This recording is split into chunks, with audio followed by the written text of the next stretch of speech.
And what I'm going to talk about is one of the worst interpretations of this Bible story that everyone like kind of unilaterally agrees with.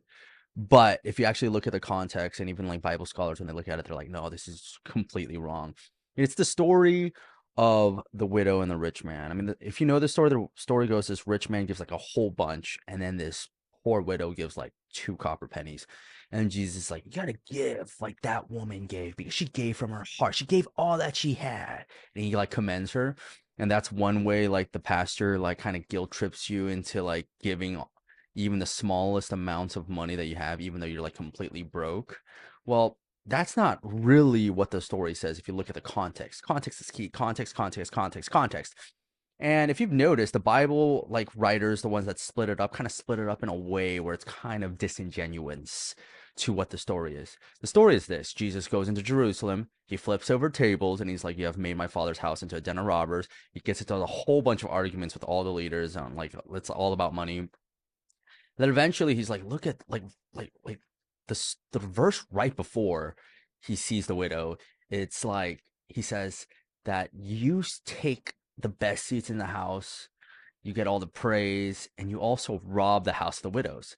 And widows counts as one of the helpless three all throughout the Old Testament and New Testament. This is what you call the helpless three, which is the foreigner, like immigrants, the orphan, and the widow.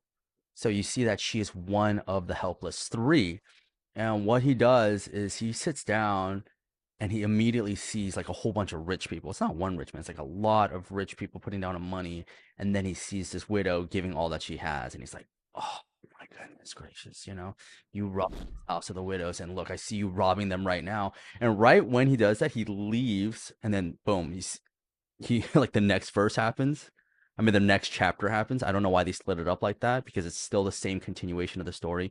He goes outside and his disciples come up to him, and and they're like, "Yo, Jesus, teacher, look at this. Look at all these amazing stones that you have that they have over here. These amazing buildings."